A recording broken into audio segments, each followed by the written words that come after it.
Today is Thursday, December 4th, and it has been 790 days since 251 people were first taken captive as hostages inside of the Gaza Strip by Palestinian terrorists. These were not militants, as Sky News and other outlets have reported for 2 years. These were terrorists. Terrorists who will do anything to repeat October 7th and further their goal of annihilating the state of Israel. We are at a critical point in this ceasefire right now. On Wednesday night, Israel received the remains of the final foreign national that was kidnapped on October 7th. After the remains were transferred to our security forces in Gaza, it was confirmed by the Forensic Institute that the remains are of Sutisak Rintalak of blessed memory, who was originally from Thailand. Sutisak was murdered in the fields of Kibbutz Be'eri while he was farming the morning of October 7th. Terrorists then dragged his body into Gaza. Hamas has torn these families apart by holding onto their loved ones' bodies, their remains. Sutisak's father in Thailand spoke with an Israeli outlet just the other day, saying that he felt bad he still hasn't seen his son's body or anything, explaining that he wants his son's body back, even if it's just ashes left. Quote, "I want them to send whatever is left of him." Can you imagine a father all the way in Thailand having to deal with something like this?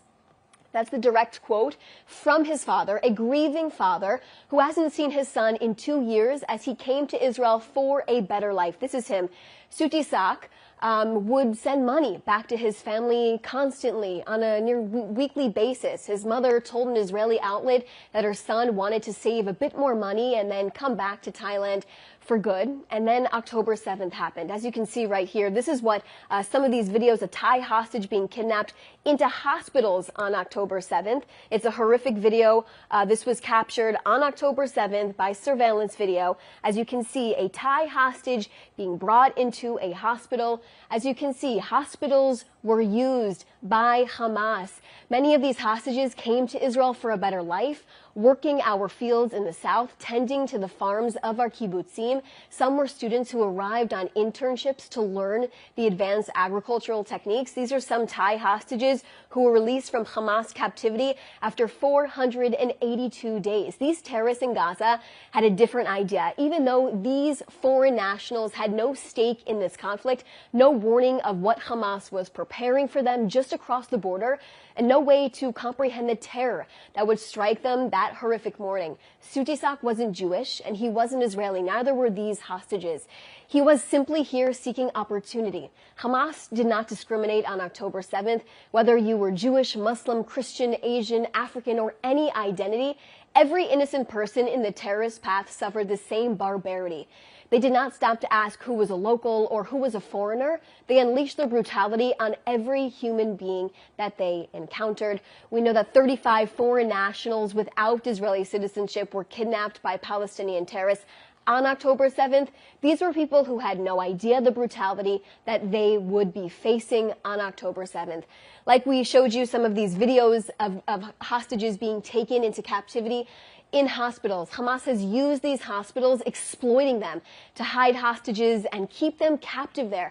Almost every medical institution across Gaza was abused by terrorists to fire from as weapons and rocket storage, or even as headquarters. We showed you all of those videos on the screen of how our hostages, our foreign nationals, were treated on that horrific day.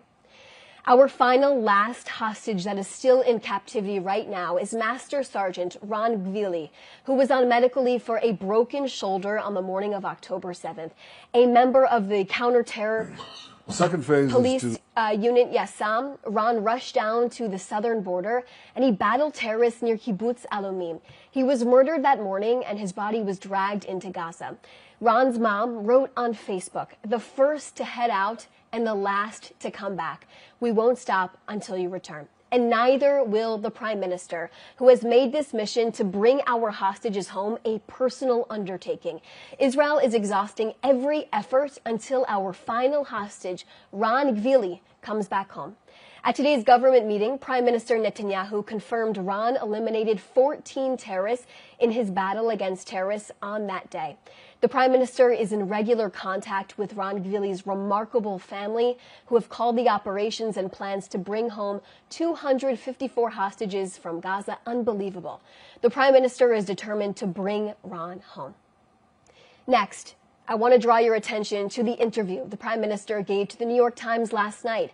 As we get closer to reaching the second phase of the ceasefire plan, Prime Minister Netanyahu shared how he envisions the future of this phase to play out and why each step is so critical. Take a listen. The second phase is to disarm Hamas and demilitarize Gaza. I think there's a third phase, which is to de-radicalize the Gazan population from 60 years of incredible incitement, incredible brainwashing, which has really has to be changed.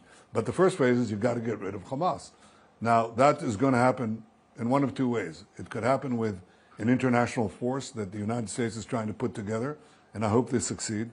And if not, as President Trump has said, and I've said, it can be done the easy way or the hard way. The hard way is that we'll have to do it. I hope we don't, because I don't want to spend more blood and treasure, especially blood, of the Israelis, or for that matter, of Gazans. But if it needs to be done, Hamas can't stay there, and they won't. It is paramount to understand that success of this ceasefire will come when all aspects of it are upheld. Unfortunately, for weeks now, as I've continued to say over and over again, Hamas has violated the ceasefire. On Wednesday, IDF soldiers operating in eastern Rafah were attacked by several terrorists who emerged from underground terror infrastructure. Now, the encounter left 5 IDF soldiers injured, including 1 combat soldier in serious condition. The IDF acted to fight off this ceasefire violation by Hamas and struck a Hamas terrorist using precise intelligence. Prime Minister Netanyahu sent his wishes for a speedy recovery to our heroic soldiers who were wounded in that clash. And the Prime Minister emphasized that Israel's policy is clear.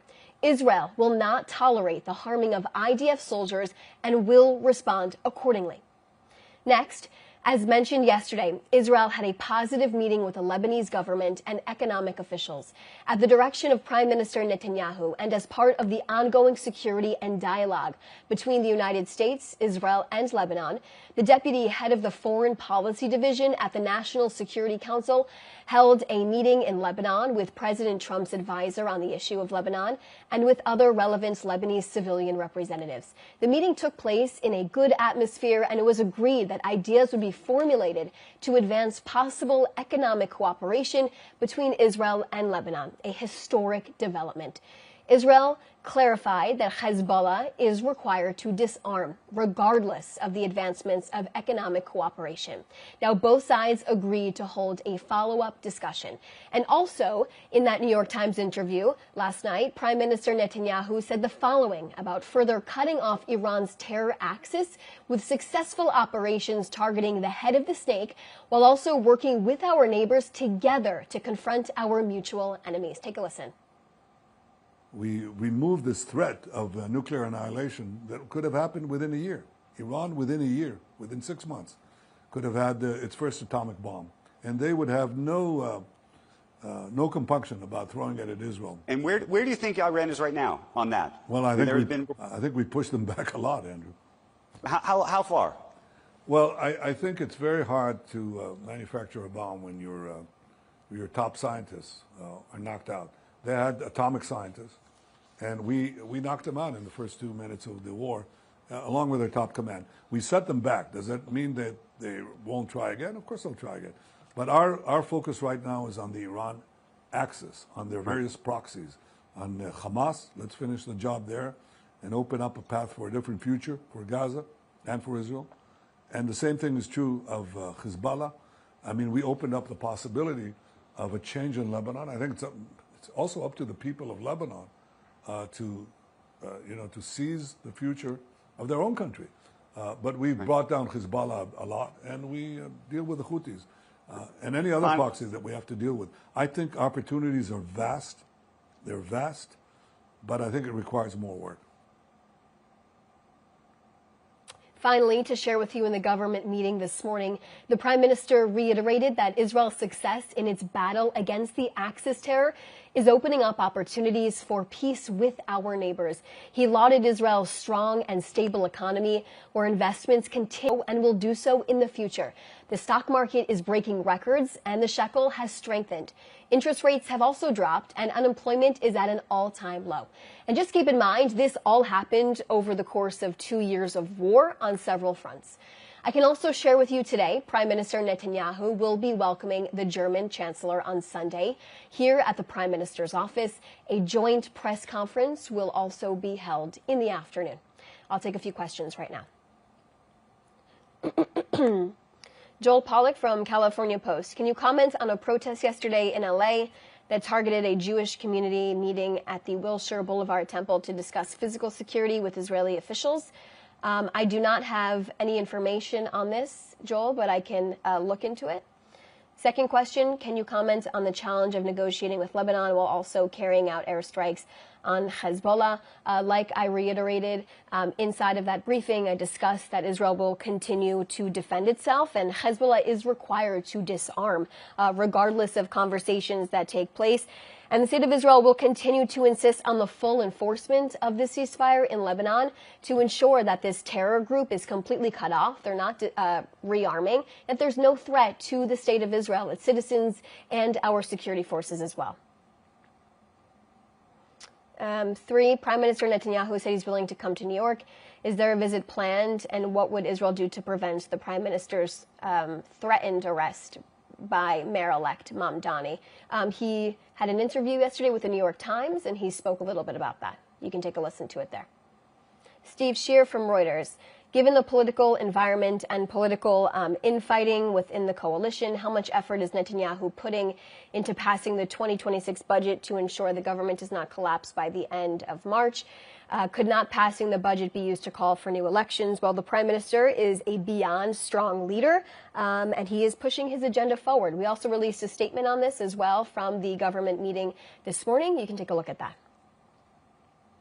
Thomas Helm from The National, could you give more details about what was discussed in yesterday's talks between Israel and Lebanese representatives? What I can share with you is what I have already said in this briefing, in addition to yesterday, that these conversations did take place. They were historic, and Israel is working to create peace with its neighbors. This is what the Prime Minister has consistently said and will continue to say as we work to cut off our mutual enemies of these terror organizations, these Iranian proxies, Hezbollah, Hamas, the Houthis, and so on and so forth. And we will continue to protect Israel.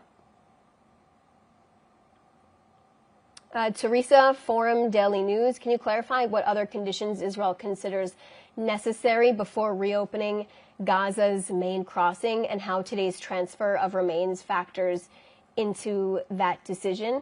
I'm not sure what today's transfer you are referring to. I'm assuming the transfer of our Thai national who was held hostage for 790 days that were finally returned yesterday. Remember, this was a Thai national. This was not even an Israeli. Hamas holds people. It doesn't matter who you are, where you come from.